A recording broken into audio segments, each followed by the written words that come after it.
Welcome to Thursday's edition of Morning Brews, and today we're going to be talking about remembering where you came from. I have 3 bullet points. As always, number 1, treat people accordingly. Number 2, people don't care how much you know until they know how much you care. And last, business owners serve their staff. So you can probably tell where this is going before I even jump into it. However, I am going to break it down anyway. So number 1, treat people accordingly. I cannot stress this enough.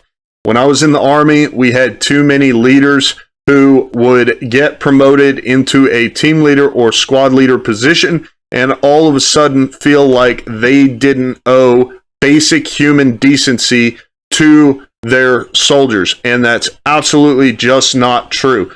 So one thing this reminds me of is how people talk about treating the waiter with the same respect as you would treat the CEO of the restaurant.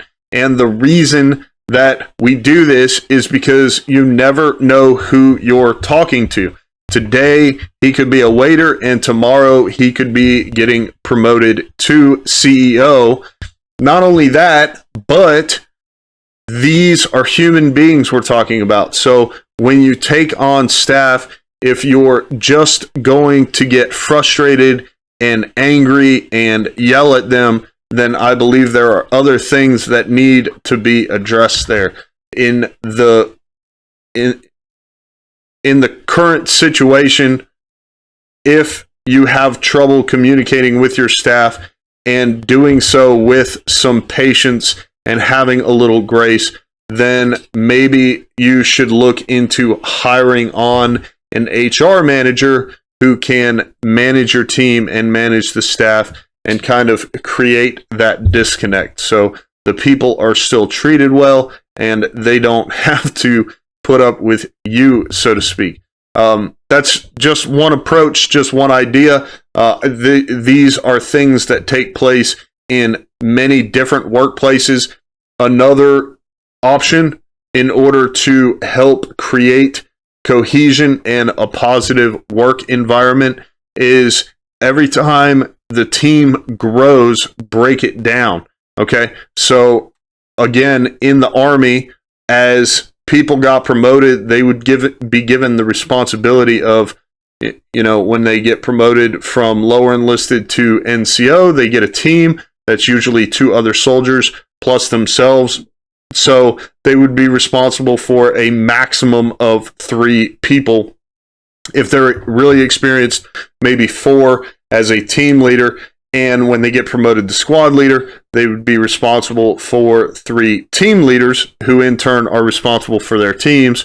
Of course, they're still responsible for the soldiers in those teams as well. But you kind of see how no individual person is responsible for an entire group. So where you can see breakdowns in culture and work environments, you can break those down. So if you have a team and you're growing, so you have 4 employees, 5 employees, now you have 10 employees, then you can take your 2 top performing people, maybe give them some additional opportunity and responsibility, maybe create an additional position, maybe it comes with a pay raise, who knows? But those individuals are now each responsible for 4 individuals underneath them, and that breaks the team down. So of course, at the end of the day, you still have to communicate and manage the entire team. However, when it comes to day-to-day, whether it's training or schedule management, whatever it is, you can have a meeting with 2 team leaders and they can say, hey, John has an appointment, Sarah has to take the day off, whatever the case is, instead of having 10 people that you have to work with. So that can definitely help you with treating people accordingly by basically creating a team that takes care of the team. Number 2, people don't care how much you know until they know how much you care. And I cannot stress this enough. I've been in this situation. I've been on both sides of it, actually. Okay. So in one situation, I was being thrown around in a workplace. I was made to visit multiple different locations.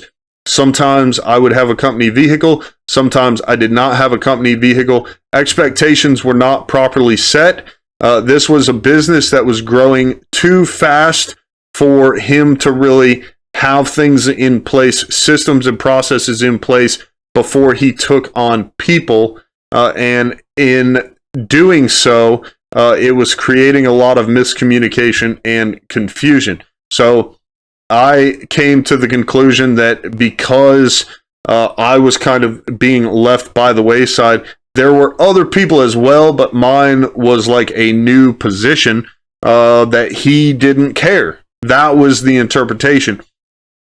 I highly doubt that was true. I've very seldom run into a business owner that doesn't care. It's just how they come off. However, at the end of the day, we all know that perception is reality. So if your team is perceiving that you don't care, and they may not tell you that, then that is what the truth is.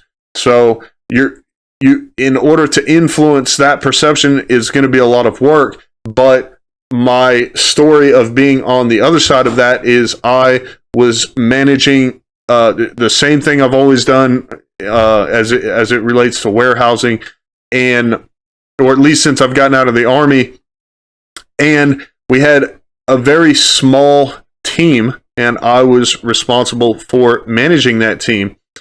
And I'll never forget, because the individual I was training was very disgruntled. It was very obvious there had been mistakes that were made, and I was working to implement systems and processes that mitigated those mistakes from happening and prevented them from happening again. It was very challenging for me, and in doing so, just kind of gave him what I would call an Armyism, and that is he had to basically do one task, come back and report to me, and then go do another task. So yeah, I wasn't being unreasonable to the point where I was treating him inhumanely, but it was very much over the shoulder kind of micromanagement to ensure that things were getting done properly. And I'll never forget, because I think I bought him lunch or something along those lines, got him his favorite snack or something like that, and he took it and said, "Oh, so you do care."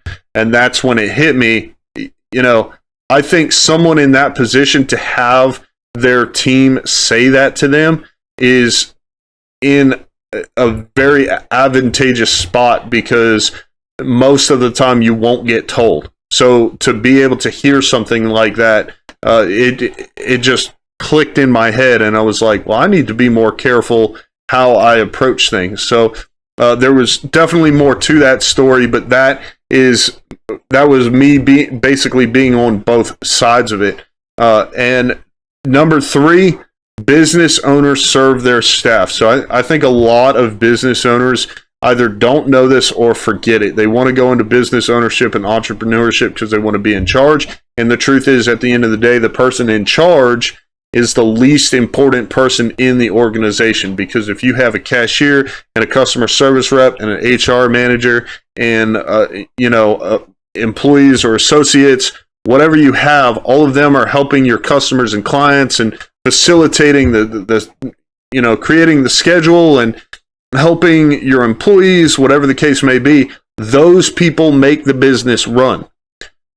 Of course, you came up with the systems and processes that they use. They may develop them to make them better.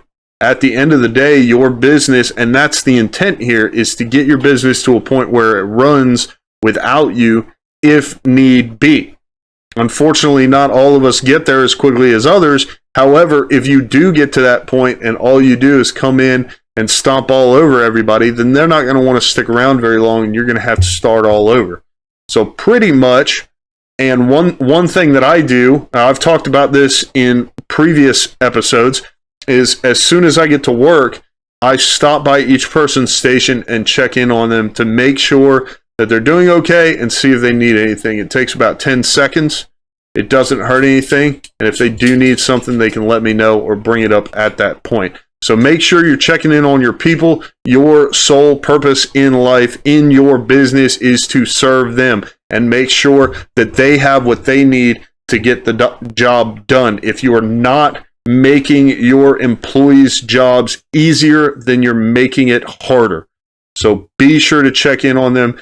Be sure they have what they need. And that is today's topic. Remember where you came from. I hope this is providing some insight and some value to you. I said in a previous episode, if there's something you want to talk about, hear about, or listen to me, jaw jack on for 10 minutes on a certain topic or something, then definitely be sure to leave it in the comments. You can send in audio messages. There's a link in the show notes for that. And you can send me an email or reach out on the website under Contact Us. I appreciate it. I appreciate you for listening. And I will see you on tomorrow's episode of Morning Brews.